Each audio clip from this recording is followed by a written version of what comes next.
Middle east में war हो रहा है। इजराइल, ईरान, यूएस हर दिन हेडलाइंस और ज़्यादा डर पैदा कर रही हैं। लेकिन निवेशकों के लिए असली सवाल ये है कि क्या वाकई युद्ध की वजह से स्टॉक मार्केट की ये हालत हो रही है, या असली खतरा कहीं और छिपा हुआ है। सच ये है कि इंडियन स्टॉक मार्केट को वॉर से उतना खतरा नहीं है जितना ऑयल शॉक से है। और अगर क्रूड ऑयल अचानक से स्पाइक करता है, जैसा कि अभी 2-3 दिन पहले हुआ, तो उसका असर निफ्टी, इन्फ्लेशन, इंटरेस्ट रेट और इवन आपके पोर्टफोलियो सब पर पड़ता है। इस वीडियो में हम समझेंगे कि मिडिल ईस्ट वॉर का इंडियन मार्केट पर असली इम्पैक्ट क्या है, क्यों ऑयल प्राइस ही सबसे बड़ा रिस्क है इंडियन स्टॉक मार्केट के लिए, और किस लेवल पर मार्केट सच में पैनिक करेगा, और इन्वेस्टर्स को अभी स्ट्रैटेजी रखनी क्या चाहिए अपनी। दोस्तों, मेरा नाम है सौरभ सुमन और मैं हूं आपका पर्सनल वेल्थ गाइड और आप देख रहे हैं मेरा चैनल इन्वेस्टिंग विद सौरभ। मैं एक सेबी रजिस्टर्ड इन्वेस्टमेंट एडवाइज़र नहीं हूं, इसलिए कोई भी निवेश करने से पहले अपने वित्तीय सलाहकार की राय ज़रूर ले लें। दोस्तों, युद्ध से स्टॉक मार्केट हमेशा क्रैश नहीं होता है। अगर आप हिस्ट्री देखें तो हर जियोपॉलिटिकल टेंशन मार्केट क्रैश में कन्वर्ट नहीं हुआ है। जैसे कि एग्जाम्पल रशिया यूक्रेन वॉर जो 2022 का शुरू हुआ, या यूएस ईरान टेंशन 2020 का, या गल्फ वॉर। इन सभी घटनाओं में मार्केट पहले तो पैनिक करता है, गिरता है, लेकिन फिर धीरे धीरे स्टेबलाइज कर जाता है। क्यों? क्योंकि स्टॉक मार्केट हमेशा कॉर्पोरेट अर्निंग्स और लिक्विडिटी को फॉलो करता है। लेकिन मिडिल ईस्ट के मामले में जो अभी वॉर चल रहा है, फैक्टर्स थोड़े से अलग हैं। अलग क्या हैं? प्राइम कंसर्न है क्रूड ऑयल प्राइस, जो इमीडिएटली इंपैक्टेड हो रहे हैं इस वॉर की वजह से, और यही इस पूरी कहानी का सबसे बड़ा रिस्क फैक्टर भी है। इंडिया की सबसे बड़ी कमजोरी है ऑयल इंपोर्ट। इंडिया की इकोनॉमी एक बड़ी रियलिटी पर टिकी हुई है। इंडिया अपनी 80 से 85% ऑयल, क्रूड ऑयल का डिमांड इंपोर्ट करता है। इसका मतलब ये है कि अगर ग्लोबल प्राइसेस बढ़ते हैं तो इंडिया का import bill, complete import bill भी बढ़ता है। साथ ही साथ बढ़ेगा क्या? इन्फ्लेशन, यानी महंगाई, और रुपी कमज़ोर होती जाएगी, और इन तीनों का असर सीधा स्टॉक मार्केट पर पड़ता है। इसलिए इन्वेस्टर्स को वॉर से ज़्यादा ऑयल प्राइस का चार्ट देखना चाहिए। अब ऑयल शॉक कैसे मार्केट को इंपैक्ट करता है? अगर क्रूड ऑयल अचानक से मान लो 90 से $100 हो जाए पर बैरल के ऊपर चला जाता है, तो एक चेन रिएक्शन शुरू हो जाता है। इन्फ्लेशन बढ़ेगा, फ्यूल महंगा होगा, ट्रांसपोर्टेशन महंगा होगा, और साथ ही साथ फूड इन्फ्लेशन का भी बिल बढ़ेगा। खाने पीने की चीज़ों की महंगाई बढ़ेगी क्योंकि ट्रांसपोर्टेशन कॉस्ट बढ़ गया। अब रिजल्ट क्या होगा? आरबीआई के ऊपर दबाव होगा इन्फ्लेशन कंट्रोल करने का। आरबीआई कैसे कंट्रोल करेगी? इंटरेस्ट रेट कट को रोक देगी, मॉनेटरी पॉलिसी टाइटन कर देगी। रिजल्ट क्या होगा?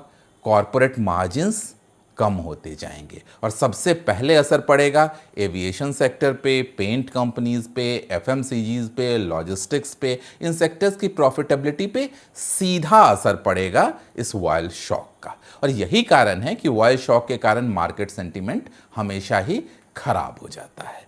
अब मार्केट अगर लेवल्स की हम बात करें तो एक प्रैक्टिकल फ्रेमवर्क आपको समझाता हूं। अगर ऑयल, क्रूड ऑयल प्राइसेस $80 पर बैरल के आसपास रहता है तो मार्केट थोड़ी सी वॉलेटिलिटी शो करता है। बड़ा पैनिक $80 के आसपास नहीं आता है। दूसरा सिचुएशन, अगर ऑयल प्राइसेस $90 के आसपास या उसको क्रॉस करते हैं, तब महंगाई का कंसर्न मार्केट को डराने लगता है।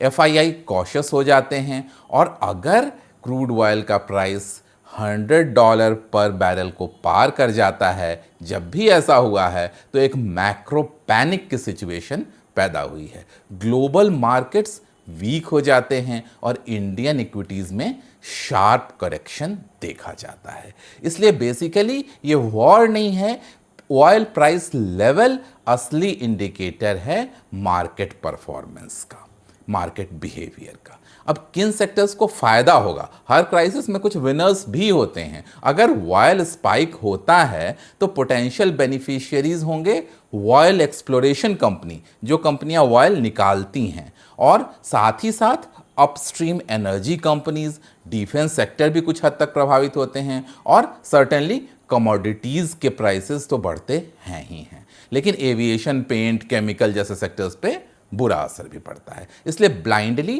पैनिक करने की बजाय सेक्टर रोटेशन समझना पड़ेगा आपको जब भी ऐसे ऑयल शॉक्स आते हैं तब।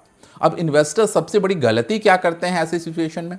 मार्केट जब जियोपॉलिटिकल न्यूज़ से भर जाता है तब रिटेल इन्वेस्टर अक्सर हेडलाइंस देखकर और पैनिक सेलिंग शुरू कर देते हैं, बॉटम के पास एग्जिट कर जाते हैं, और जब रिकवरी आती है इस फेज को हमारा रिटेल बुरी तरह मिस कर देता है। रियलिटी ये है कि मार्केट वॉर से नहीं, लिक्विडिटी और अर्निंग से चलती है। इसलिए इमोशनल रिएक्शन की बजाय डेटा बेस्ड डिसीजन लेना बहुत ज़रूरी है। अभी इन्वेस्टर्स को करना क्या चाहिए इस सिचुएशन में? अगर मिडल ईस्ट टेंशन बढ़ता है, कोई नहीं जानता सिचुएशन कहाँ तक एस्केलेट करेंगी या सबसाइड कर जाएंगी, but we should be prepared for both the situations. Investors को 3 चीज़ों पर फोकस रखना चाहिए। नंबर 1, क्रूड ऑयल के प्राइसेस, ये सबसे बड़ा सिग्नल है। दूसरा, डॉलर इंडेक्स और rupee, currency pressure macro risk बढ़ाता है। और तीसरा, एफआईआई के inflows, global money flow market का डायरेक्शन तय करता है। अगर इन तीनों में ही स्टेबिलिटी रहती है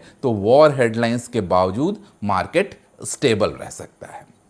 इस पूरे क्राइसिस में सबसे इंपॉर्टेंट बात यह समझनी है कि स्टॉक मार्केट हेडलाइन से नहीं, मैक्रो ट्रिगर्स की वजह से गिरता है। मिडिल ईस्ट वॉर एक ट्रिगर हो सकता है, लेकिन असली डोमिनो इफेक्ट शुरू होगा अगर परमानेंट ऑयल प्राइस बढ़ा रहता है लंबे समय तक। इसलिए स्मार्ट इन्वेस्टर न्यूज़ नहीं, ऑयल प्राइस के चार्ट को देखेगा और वही आने वाले महीनों में डिसाइड करेगा कि इंडियन स्टॉक मार्केट की डायरेक्शन क्या होगी।